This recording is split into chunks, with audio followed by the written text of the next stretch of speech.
배나 뜨거운 풀무불에서도 하나님께서 특별히 그의 아들, 하나님의 아들, 성육신하실 현현하실 그리스도의 현현의 모습을 통해서 그들을 구원하고 불 가운데, 지옥 불 가운데 건져내는 그 모습을 우리가 보았어요. 이후에 느부갓네살 왕이 하나님이 정말 살아계시구나, 이것을 깨닫고 평안하고, 이제 그 이후에 특별히 뭐 환란의 때가 없이 잘 지내고 평강이 임하고 있는 장면, 평안할 때에 우리가 무엇을 해야 할까, 이걸 깨닫게 합니다. 여기 4절에 보면 느부갓네살이 내 집에 편히 있으면 내 궁에서 평강할 때에 한 꿈을 또 꾼다. 또 한 꿈을, 하나님이 그를 평안할 때 깨닫게 하시는 것.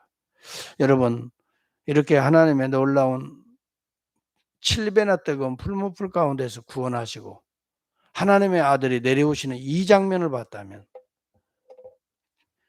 느부갓네살 왕은 정신을 차리고 이때부터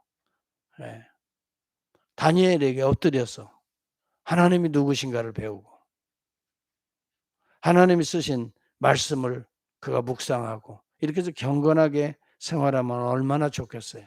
근데 여기 평안할 때 뭐 좀 이제 환란이 지나가고 뭐가 될 쯤 하니까 아주 나태해져 가지고 역시 금신상이 또 생각났는지 자기 영광, 자기 권세가 또 드러내고 싶어 했는지 하나님이 그를 깨닫게 그 마음을 다 읽고 계시는 것 같아요. 그래서 그에게 또 꿈을 통해서 계시하시는 거예요.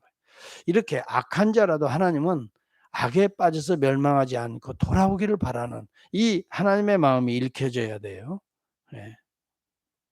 그런데 꿈을 꿨는데 박수, 이것도 좀 뭐라고 할까요? 상당히 뭔가 신비롭고 기이한 내용이거든요, 꿈의 내용이. 그래서 이게 도대체 뭘까?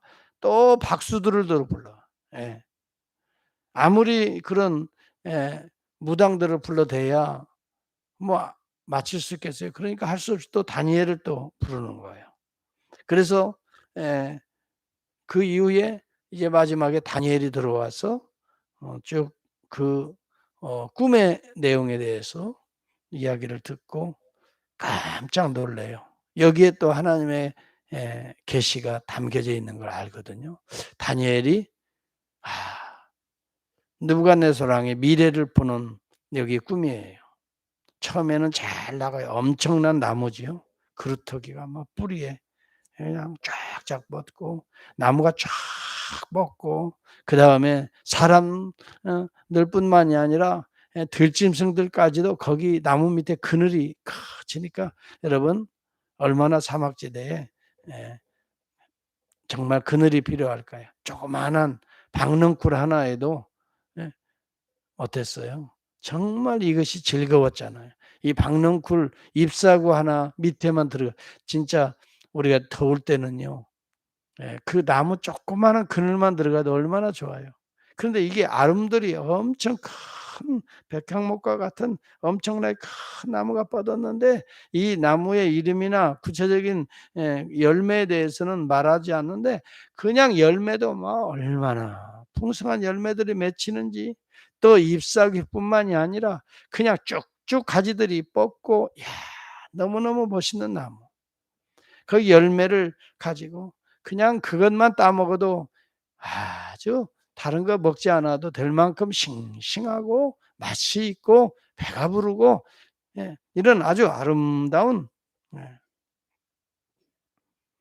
그런 나무를 보았는데 그 이후에 갑자기 한 순찰자가 등장한 한 거룩한 자, 이게 13절에 나오잖아요. 이게 천사예요.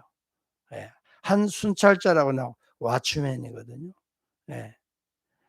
그래서 홀리원이라고 하니까 조금 저희들은 천사로 봅니다. 천사가 나타나서 소리를 지르는데 이 나무를 베어 버리고 이 나무를 잘라 버리고 이 나무에가 쇠사슬을 묶어 가지고 저 들판에 갖다 놓고, 저녁에도 하늘에 이슬에 젖고 땅에 풀 가운데 짐승들과 더불어서, 그렇게, 예 거기에, 예 살도록 하는 그런 꿈이, 아니 그 좋은 나무가 뽑혀서 잘려져서 들판에 가서 그냥 이슬에 맞고 인제 완전히 다 죽게 생겼대.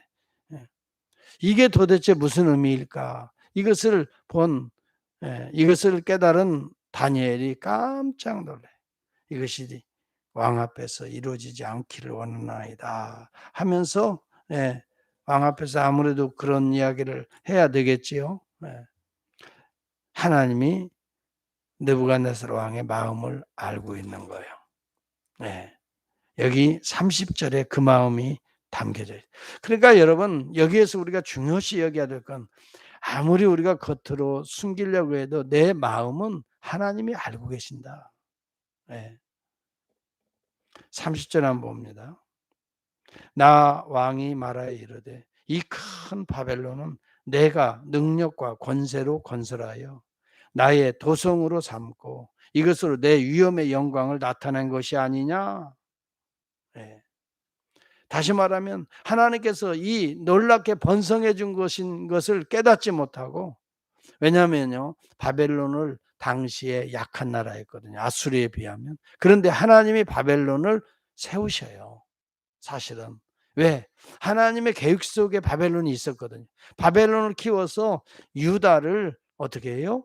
연단시키려고. 이게 다 하나님의 계획 속에 있었던 거예요. 그런데 이 느부갓네살 왕은 하나님이 키우는 줄을 깨닫지 못하고 그걸 세상에 금신상을 만들어 숭배하게 하고, 또 정신을 차리는가 했는데도 여전히 내가 이 엄청난 바벨론을 내 권세와 능력으로 건설하였다. 여기에 주어가 나잖아요. 내가 그러지.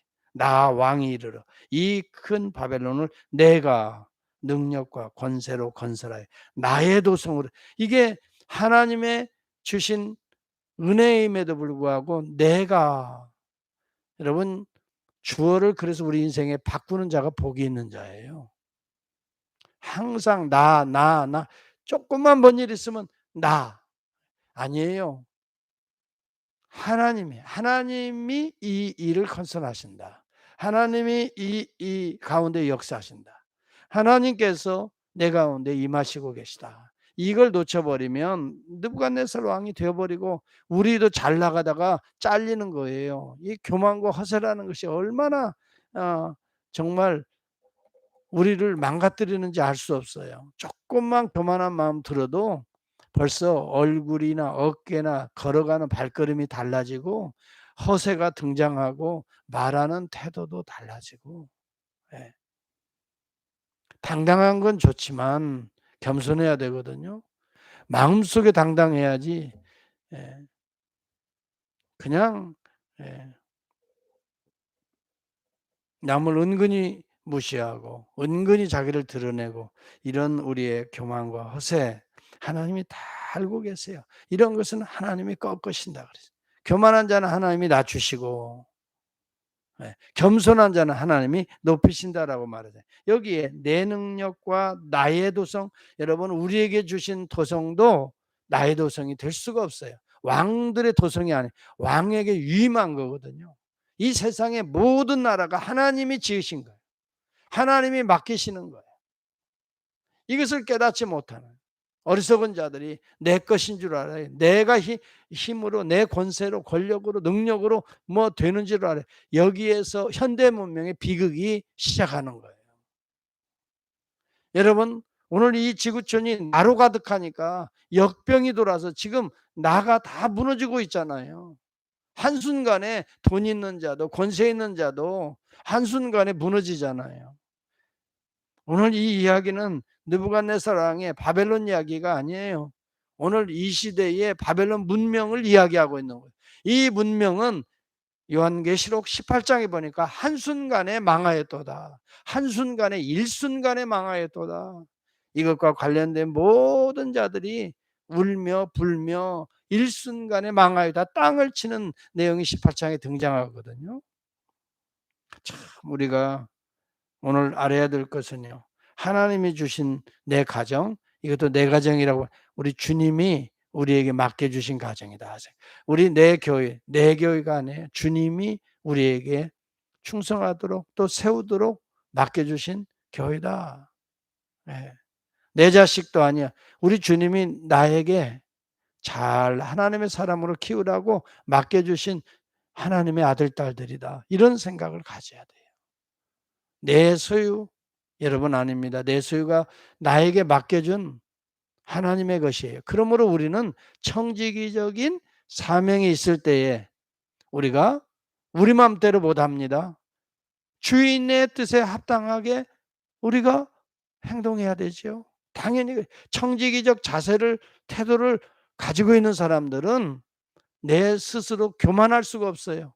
나에게 맡겨주신 성실히 일해야지 내 주인께서 기뻐하시는 방향대로 그 주님의 뜻에 맞게끔 내가 해야지 내 인생도 내 것이 아니에요. 내 몸도 내 것이 아니라 그랬어요. 여러분 고린도전서 3장하고 6장 23절하고 33절 좀 보세요. 너희 몸이 아버지께서 피로 그리스도의 피로 값주고 산 성전인 것을 어찌하여 알지 못하느냐. 그 두 내용들이 다 그렇게 되어 있어요. 네 몸이 아니라 그랬어. 예. 너희는 그리스도의 것이니라 그랬어요. 네 몸이 아니, 네 것이 아니라 그리스도의 것이니라. 자기의 피값을 주고 샀다 이 말이에요. 우리는 랜섬된 존재들이에요. 하나님이 우리를 그리스도의 이름으로 산 거예요. 그러므로 우리는 내 것이다. 뭐 내가 편안하고 안락을 추구하고 내가 행복을 여러분 어떻게든 내 속에서 하나님의 영광, 하나님 기쁘시게 하는 것이 오늘 이 느부갓네살이 나중에 꺾여서 미친 자가 되어서 들에 거하는 어리석음을 피하는 길이에요. 느부갓네살은 그런 걸 깨닫지 못하고 여전히 뭐가 좀 되면은 내 견고한 성, 내가 내 능력과 권세로 건설해서 내 위엄과 영광을 나타내리라. 여러분 이러한 바벨론의 헛된 생각은 꺾어진단 말이에요. 그래서 들판에 들짐승들의 밥이 되고 말이죠. 찬 이슬 속에 거하게 되고 여기 본문에 보니까 이래 동안 7해 동안 그렇게 지낼 것이다 그랬어요. 네. 참으로 우리는 오늘 이 주시는 메시지를 우리가 받아야 됩니다. 무릇 자기를 높이는 자는 낮아지고 자기를 낮추는 자는 높아지리라. 우리 주님이 말씀해요. 누가복음 14장 11절이에요. 야고보 사도도 분명하게 이야기합니다. 주 앞에서 낮추라. 그리하면 주께서 너희를 높이시리라. 여러분 야고보만 이야기하는 게 아니에요. 베드로전서 5장 5절 6절도 젊은 자들아 이와 같이 장로들에게 순종하고 다 서로 겸손으로 허리를 동이라. 하나님은 교만한 자를 대적하시되 겸손한 자들에게는 은혜를 주시느니라. 그러므로 하나님의 능하신 손 아래서 겸손하라. 때가 되면 너희를 높이시리라. 여러분 우리가 겸손하고 싶어서 겸손되어지는 것이 아니더라고요. 보니까 성령으로 충만해야 겸손해져요. 그러므로 교만한 자는요 성령으로 충만하지 못한 거예요. 그걸 생각해야 돼. 은근히 내 인생에 내가 주어가 되는 사람은 여전히 성령으로 충만하지 못하기 때문에 그래요. 이것은 잘 생각해 보세요. 저와 여러분들이 내가 어느 때에 나 중심이 되나 보지. 성령으로 충만하지 않을 때. 주님이 내 안에 계시는 걸 인식하지 못할 때. 그때는 내가 내 내 의, 또 내 생각만 충만하게 돼요.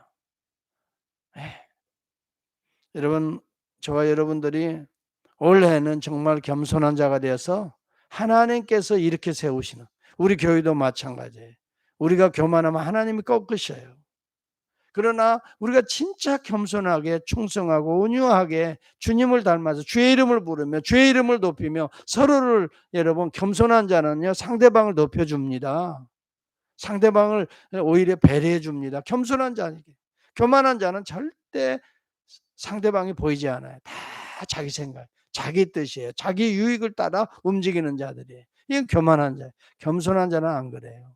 주님을 생각하면서, 이웃을 내 몸처럼 생각하면서, 배려하면서 우리 주님께서 우리 교회를 높아 주실 때까지 저와 여러분들은 겸손하게, 네, 우리의 뿔을 높이 들지 말고 교만한 목으로 말하지도 말고 아무 일에든지 허영이나 다툼으로 하지 말고 오직 겸손한 마음으로 각각 자기보다 남을 낮게 여기며, 여러분 빌립보서 2장 3절의 말씀인데, 그러면서 누구를 이야기하냐면 예수 그리스도의 마음을 가져라.